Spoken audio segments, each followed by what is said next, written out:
Good morning, well now early afternoon, 12 p.m. Eastern Standard Time on this Thursday, December 29th, 2022. I'm XRP Future Millionaire, and I reside in the great state of Michigan.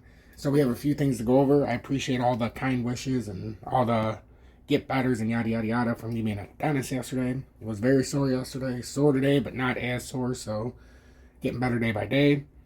My son was up until 5:30 this morning, so I went to bed at about 5:30, so I got up a little while ago, so that's why a little later update. But hey, Dow's up 400 points. We got a 51-cent drop in the DXY, as the DXY now fades back down to the support levels we talked about yesterday, that if we could hold, we would still maintain a possible bullish push, but we're right up inside of the descending triangle. We never quite got all the way up to 104.78, but we did get all the way up to 104.57. So we missed it by about 21 cents hitting the top. And now we're going to see if we've in fact started to do this big reversal. Dow's up 393 points. So we'll see what that has to do. Gold and commodities are going to be looking pretty good today. Gold's up about almost 0.75% to 1816, holding that 1800 handle. And silver's trying to get over a critical $24 handle, up 1.94%. And commodities likewise are doing pretty well. Total crypto market cap is up about 0.44% to 759 billion. Let's see where we're at in this formation right now. Let's see, we're well within a bear flag right now. And now we could be getting a bear flag rejection. And the targeted move if it continues to break down from here. And I think we could actually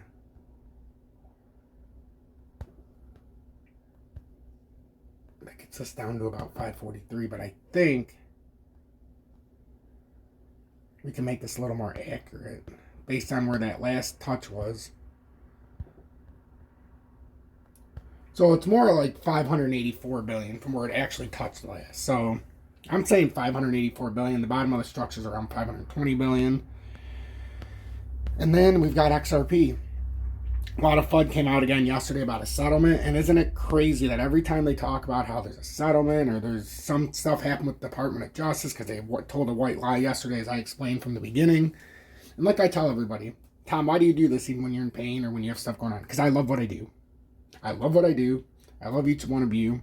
And honestly, I wouldn't do it any other way. I would not be able to talk to not be doing these updates. So I do appreciate each and every one of you. I probably enjoy doing this more than anybody on YouTube because I take it seriously and I'm very prideful with what I do. And if I fuck it up, I get very angry because then it's not just you, it's me. Or not just me, it's you as well. So if I'm not succeeding and you're not succeeding, there's no point. But if I'm succeeding, you have to be succeeding because I'm the only one spewing these lines. A couple interesting things that I came across. So if you look at the people that have called out XRP just in December, on December 14th, Matt Kaiser attacks XRP. December 16th, Charles Hawkinson's second assault. The 17th, on my birthday, Jim Cramer, how can we forget? 12/19, Vitalik Buterin calls him out. 12/25, Calvin Ari calls him out. And then on 12/26, Dr. Craig S. Wright calls him out. There's been a few more in between, but why are all these people calling out XRP? I've seen other people pose this question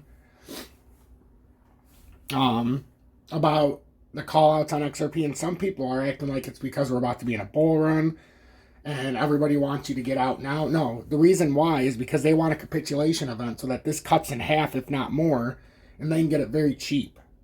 Make no mistake about it, the major influencers are looking to get this dirt cheap. They know what it is. You think Jim Cramer doesn't know what XRP is? You think Michael Saylor and all these other douchebags, they don't know it? They know what it is. They can see what it is. But they're spewing their own bullshit.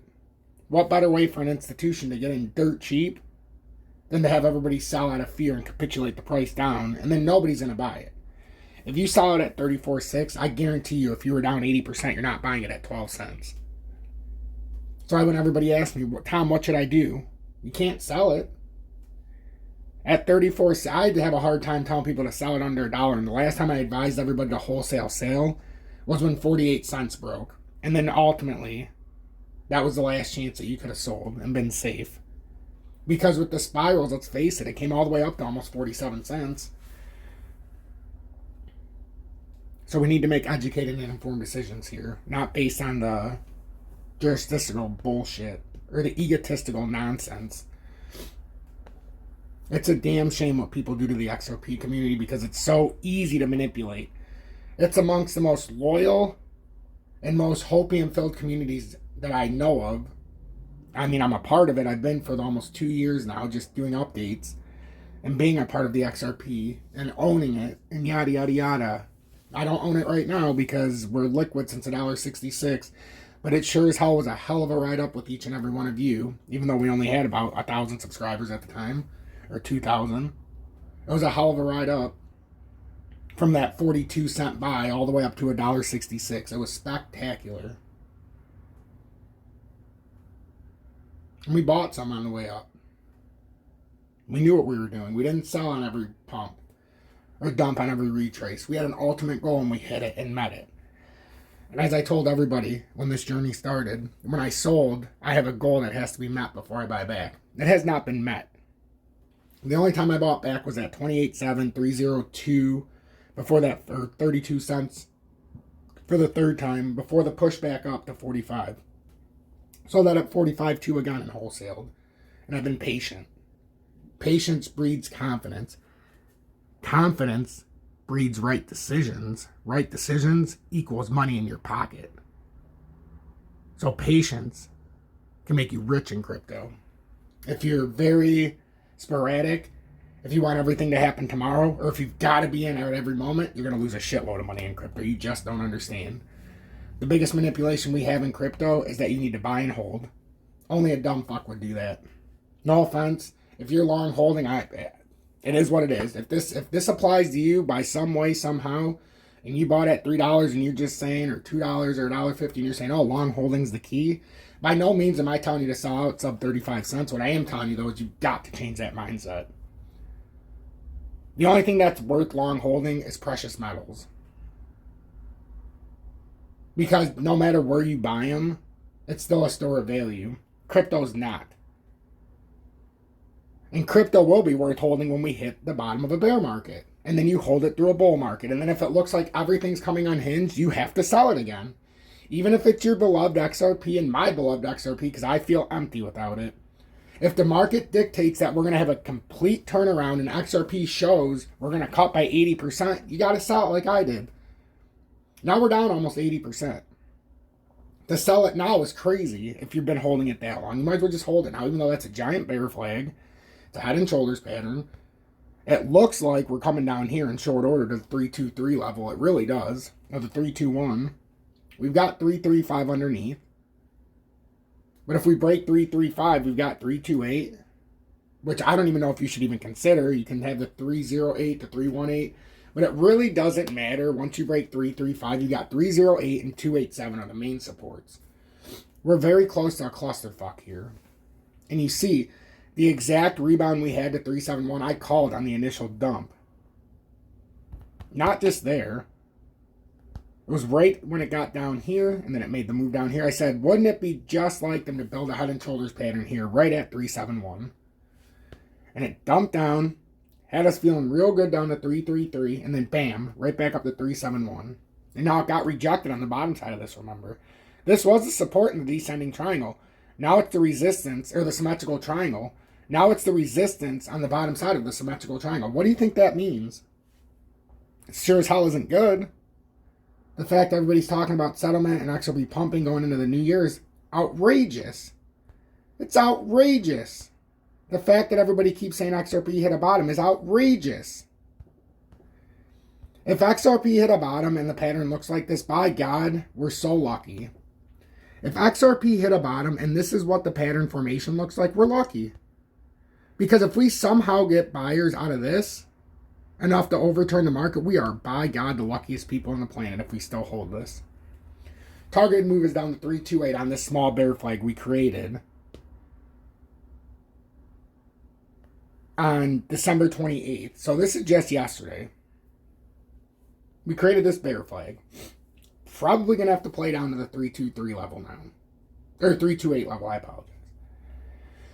If not, we can get some volume. We've got to break back over 355 again. It's that simple, and then ultimately overtake 371. Anything shorter than overtaking 371, this is very bearish. And anybody in a position that bought it and has been long holding, you're just going to be in that much more pain. And I'm not telling you to sell. I'm not a financial advisor. Should you take my motherfucking advice? No. No. No motherfucking way you should. There is zero chance you should take my advice, but what you should do is listen to the charts if they're speaking to you. I may have the charts up here, but I spew a lot of facts. I'm not like anybody else on YouTube. I don't take paid advertising. There's no paid promotions. You'll never see me advertise a product. You'll never see me do a sponsored update. You'll never see me tickle your balls or sell you something to keep them fresh, like most of these stations. The number one key is most of the people saying they're sponsored or they're sponsored to do an update by these people. They're not sponsored by anybody. All they're doing is getting an affiliate link and telling you that they're sponsored by this person. Click on their affiliate link and you save 20%. That's not being sponsored. Being sponsored would be to where there's no advertising on your channel and they sponsor the update. And then there's no advertising except whatever product they tell you. Keep your balls fresh. Remember, Manscaped and all this other stuff. You see it all the time, especially if you're a sports fan. You see it all the time about these weird wallets and weird little ways that you can store your crypto that you've never heard of. That's because they're getting paid. That's a sponsorship, a paid sponsorship. They pay for the time. You promote their shit, and they give you money in your pocket on every update. So what you put in the update doesn't mean dick. All that matters is you get the sponsor's word out. I don't do that shit. So if you want to join Tom's Army, if you want to be a part of the expansive and the, like I always say, the expansion on YouTube, the difference, if you want to be a part of something different, join Tom's Army. We have 212 members. Yes, it's tough, inflation and yada, yada, yada. But I believe I've earned more than 212 people to be in Tom's Army. The fact I do what I do and I'm as accurate as I am, and I appreciate we went over 15,300 followers today. I don't know what happened. We had 36 followers yesterday, or subscribers. And I've been kind of slow around the holidays, so I really appreciate the 36 people that joined. So you get the membership, the exclusive emoji badges. That's the 12-month badge, the I Told You So XRP emoji. And month 1, you get me abducted by aliens. In month 2, you get the Dusty's Outhouse Crypto News, because it sure does stink like shit over there. In month 3, you get the XRP meteor coming to Earth. Month 4, you get the Predictor. And in month 12, you get that cool badge that's next to my name, because I've been a paid subscriber to this channel for over a year. I know, it's crazy. And then a couple other things. If you want to join me on MEXC, there's no VPN, no KYC, and no spot fees in the USA. The only reason I show this is because these are the 3 ways I trade. You guys watch me do it, and I don't like to pay spot fees, and you shouldn't either. So in the USA, you can do it like that, 200x leverage, and now XRP is included on that from 72 to 200x. It used to only be up to 71x. Now you can 200x XRP. Be very careful, and usually when they do this, the market dumps. BitGet, you can trade XRP with no spot fees and any other crypto. No VPN. Now, in the USA, if you're a new user, you're going to have a VPN. That's why MEXC is a good alternative. That's what I use in place of BitGet if I have to, you know. But I'm already grandfathered in on BitGet because I was already signed up before this new regulation that they put into place. And then UPHOLD is my most trusted, where I keep my $4,000 of liquid cash, besides the $1,300 on my BitGet leverage trading that I built it up to. And then I've got like $500 on MEXC it's built up to. Other than that, I have all 4,000 on BitGet, on UPHOLD liquid. And I trust it there most. They're Web3 enabled, and they've already done the upgrades and the updates to the tax regulations in the USA. So they will be good to go in 2023. Just make sure you're staying up on your tax information. # the FUD stops here.